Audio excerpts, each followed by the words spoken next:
प्रीतम दिल्ली से, राधा वल्लभ श्री हरिवंश।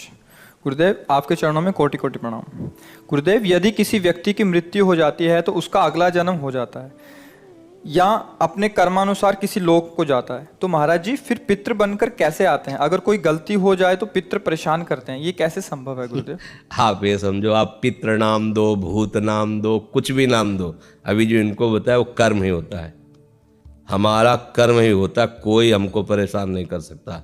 कोई देवता, कोई भूत, कोई प्रेत, कोई पितर, ये बात गांठ बांध लो, कोई तांत्रिक, कोई सिद्ध। यदि मेरा कर्म गलत नहीं है तो विश्व ब्रह्मांड में किसी की ताकत नहीं है कि वो हमको दंड दे सके, क्योंकि सबका शासन करता भगवान है, ईश्वर है। अगर कोई अपने तप का प्रभाव भी करना चाहे, मान लो तपस्वी है, तो बीच में आके खड़ा हो जाएगा। बिल्कुल वो भजन नहीं करता, पर वो निष्पाप है, उसने अपराध नहीं किए, तो किसी न किसी रूप में भगवान आके खड़े हो जाएंगे, उसकी रक्षा कर लेंगे। इसीलिए उनका एक नाम है ईश्वर। संपूर्ण जीवों का शासन उनके हाथ में है और सब जगह विराजमान है। यार, मैंने तो भगवान को पुकारा ही नहीं, लेकिन मेरा सब काम बन गया। ऐसा फंस रहा था, ऐसा गिरने वाला था कि मर जाते, ये लोग फंसा लेते। ऐसा कौन बचाया? तुम्हारे अच्छे कर्म, तुम्हारे अच्छे कर्म है, बुरे कर्म नहीं। मैं तो फूंक फूंक कर पैर धर रहा हूं, जब से मुझे हो से कोई गलती नहीं हुई हमसे। हमारी दुर्दशा लोग कर रहे हैं, हमारी दुर्दशा इससे हो रही, उससे, कोई दूसरा नहीं है। बोले तुम्हारे कोई चक्कर है, ऊपरी चक्कर है। लोग ऐसे कहते हैं, वो अरे ऊपरी और भीतरी, केवल तुम्हारे कर्म का चक्कर है, दूसरा कोई नहीं है। वही कर्म भूत बन करके तुम्हें सताएगा, वही कर्म पितर बन करके, वही कर्म ग्रह बन करके सताएगा, कोई नहीं सता सकता। जो पे कृष्ण चरण मन अर्पित तो कर हैं का नवग्रह रंग। रंग माने भिखारी।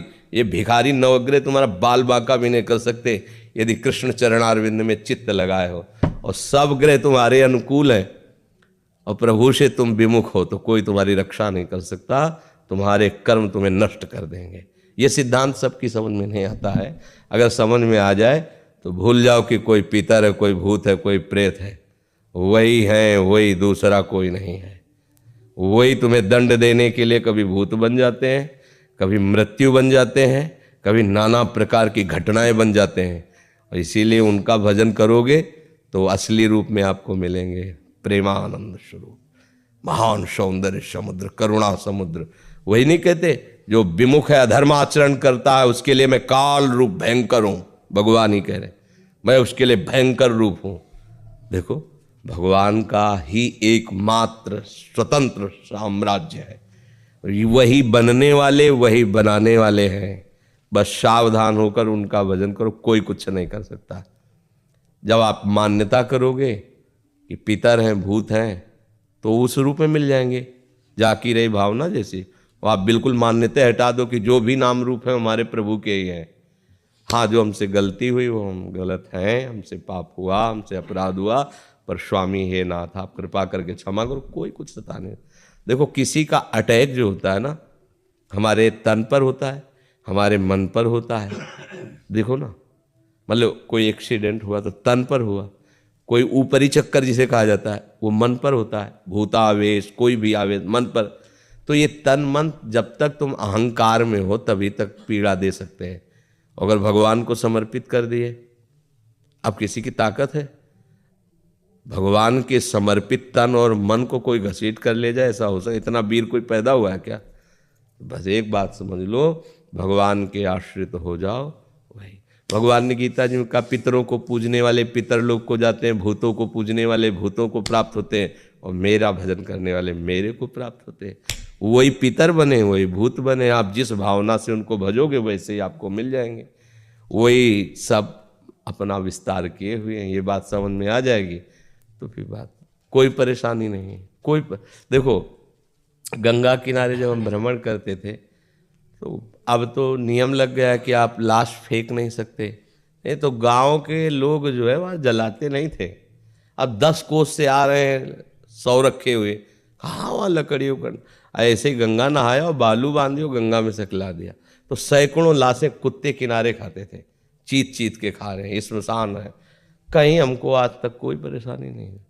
अकेले भ्रमण करते हैं, रात दिन गंगा जी का ही किनारा सेवन। बड़े बड़े हमको बंदूकधारी मिले, बैच जो बदमाशों के होते हैं। बस बहुत बातचीत की उन्होंने, हाँ ठीक है जाओ। पहले तो एक बार तो ऐसे मिले कि लोग, कोहरा छाया हुआ था, ठंडी का समय एकदम, बुलाया 8-10 लोग लगभग ऐसे, और सब शराब पिए हुए, ऐसा लग रहा था उनकी चेष्टाओं से। कहाँ से हो, क्या हो, कैसे हो, यहाँ कैसे? तो उनका यही हमारा जीवन है, गंगा के किनारे ही। और भगवान देखने का, जान दो ये बाबा जी भजन करता है, बोले जाओ जाओ जाओ। सब में वही भगवान बैठा हुआ है। अगर मान लो प्रारब्ध होता पीटने का तो 10-5 लात जूता करते, फिर हटा देते। प्रारब्ध है शरीर का तो भोगना पड़ेगा, चाहे आप जितनी सुरक्षा में हो। जब प्रारब्ध, देखो प्रारब्ध बिगड़ जाए तो सुरक्षा वाला ही है, अंग रक्षक ही अंग भक्षक बन जाएगा। और प्रारब्ध अगर आपका सही, मतलब कर्म आपका सही है, तो मारने की नियत से, वो एक हमारे मौनी संत थे, वो गंगा किनारे काफ़ी समय तक साथ ही रहे सेनपुर में। तो वो एक दिन घटना बता रहे थे कि हम किनारे किनारे भ्रमण कर रहे थे और वो मौन बोलते नहीं थे। तो बोले एक अन्य धर्मावलंबियों का नगर था, जो विरोधी हिंदू धर्म के हैं, उनके मतलब कई लोग लड़के ऐसे मनोरंजन कर रहे। उन्होंने देखा बाबा जी, और शाम का समय था, बोले चलो इसे मारा जाए। उनका मनोरंजन है, जब उनको पशु पक्षियों को काटने में कोई हिचक नहीं, तो बाबा जी काटने में क्या हो। तो बुलाया, और तो उन्होंने मन में सोच लिया कि अब हमारा हो सकता है आज अंतिम दिवस हो। बिल्कुल मौन शांत रहे, भगवान का एकदम तन्मयता पूर्वक ध्यान, हो सकता है ये लोग मार दें। संत सब बात में तैयार रहते हैं कि भगवान का पता नहीं क्या विधान है। तो एक ने कहा यार तुम मार नहीं सकते इसको, उन्हीं की आए सब उसी से, तुम मारोगे नहीं इसे। लेकिन तुम्हारा रिश्तेदार लगता है। बोले तुम्हारा कुछ बिगाड़ा नहीं, कुछ बोल नहीं रहा था, तुम मारोगे क्यों? बोले हिंदू बाबा जी इसलिए मारेंगे। बोले मार के दिखाओ तुम। अब 2-3 इधर हो गए, 5-6 इधर हो गए, आपस में थप्पड़ चलने लगा, वो चले गए। बाबा जी चले गए, बाबा जी इसको देखा वो मालिक इतना सर्व कोई सता नहीं सकता, कोई नहीं, त्रिभुवन में नहीं। इसीलिए देखो अपने लोग तो मानो पुरुष शरीर में बाबा जी हैं, स्त्री शरीर में राजमहलों में पली हुई मीरा जी, कोई आज तक ऐसा रिकॉर्ड नहीं कि किसी ने ऐसे छू पाया हो, आज तक नहीं। वो कई बार हमने गंगा यमुना बाई का चरित्र सुनाया है कि अकबर सम्राट का भांजा जो है ना, वो यहाँ का अधिकारी था आगरे का, वो यहाँ आया, देखा कि अब जो ब्रह्मचारिणी है पवित्र, तो उनका तेज और सौंदर्य का अलग ही होता है। वो देखकर लुभायमान हो गया और कहा जितना भी भेंट चाहिए इसको दो। और हमारे मैल बोले भेंट वाली नहीं, ये तो प्रभु का भजन करने वाली भगवान की भक्ता है, ऐसा सोचिएगा भी नहीं। पर वो अन्य धर्मावलंबी भी था, उसको इस बात का महत्व भी नहीं था, क्योंकि राजमद था भाई, सम्राट पद पे उसका रिश्तेदार बैठा हो तो काहे को दबेगा, वो यहाँ का अधिकारी खुद है आगरा मंडल का। वो तो उसने 2 वैश्याओं को बुलाया और कहा किसी भी तरह इसको हमारे पास लाओ। बाई जी सीधी सादी थी, वो साधु बन करके आई, वो बातचीत ऐसे साजे से संत करते हैं, वो बहुत चतुर थी कैसे फंसाना है। 10-20 दिन लगातार आई और खूब भगवान की चर्चा सुनी, बड़ा ऐसा, और प्रणाम करके। और वो सरल हृदय, संत हृदय, विश्वास ही हमारा साधन है।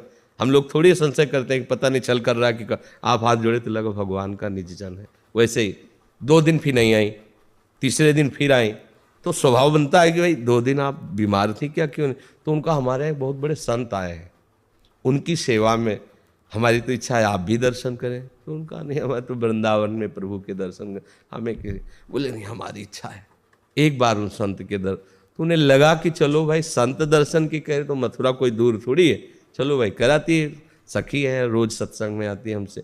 चली गई, जब वहाँ गई तो महल, तो उन्होंने सोचा संत हैं चाहे महल में रखो चाहे झोपड़ी, हो सकता है कि ऐसा। तो अंदर जेवी दरवाजे की दोनों ने दरवाज़ा बंद कर देखा, हो हसन बेग, दो अजीज बेग क्या उसका नाम था, वो सामने उन्होंने देखा इसकी तो काम दृष्टि है और ये तो मुझे फंसाया गया है।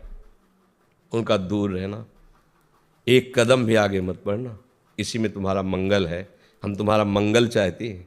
वो काओ ये भाषा है क्या समझने वाला, जो कोआ मदांधो मदना तुरुआ, कामी पुरुष कभी ये नहीं देखता कि धर्म क्या है अधर्म क्या है, परिणाम क्या होगा, कामी पुरुष नहीं देखता, क्योंकि कामना में अंधा हो जाता है, बेटी है कि बहन है कि क्या है ये सब भूल जाता है। कोआ मदांधो मदना तुरुआ, अंधों में अंधा कौन, बोले जिसको काम। अब वो तो वैसे ही आगे बढ़ा, बस वो श्री हरिवंश, श्री हरिवंश, श्री हरिवंश।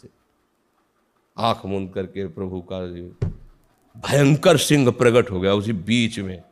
वो लिखा हुआ है रसिकलन निवाल, पैजामा गीला हो गया, मूर्छित होके गिर पड़ा। और बाई जी का शरीर वृंदावन में, भगवान कर तुम बिना विमान के एक क्षण में वृंदावन में। उन्होंने आंख खोल के देखा अपनी कुटिया में बैठी हैं, तो उन्हें कोई आश्चर्य नहीं हुआ, क्योंकि सर्वाश्चर्य में भगवान है। अरे यहाँ से साड़ी नहीं खत्म हो पाई, 10,000 के हाथियों का बल रखने वाला मूर्छित होके गिर गया यहाँ से द्रौपदी जी के। भगवान वस्त्र ही बन के विराज, भगवान है। बाद में चरणों में गिरा के बड़े एक भरोसा बस। तो कोई फिर, और ऐसे तो कितना दुख है। आप देखो ना कि पूरा जीवन शांति, ये सब भूत ही तो लगे। अरे सबसे बड़े भूत ये पंचभूत, 5 भूत इनको नहीं कहते, ये पंचभूत है। यही हमें सब काम, कोई है मंत्र तंत्र इन पंचभूतों से हटा दे। देखो कितना हमें फंसा लिया पंचभूतों ने। ये 5 भूत है, ऐसा फंसा लिए कि बार बार जब से प्रभु से बिछुड़े इन्हीं भूतों के चक्कर में जन्म मरण हो रहा है हमारा। एक बार भगवान का आश्रय लेकर भजन करो, कोई तुम्हें हरि स्मृति सर्व विपद विमोक्षणम, ये भगवान व्यास देव जी के वचन। हरि स्मरण समस्त विपत्ति, समस्त विपत्तियों से मुक्त करने की सामर्थ्य रखता है। बस ये कि हम लोग हरि स्मरण करें।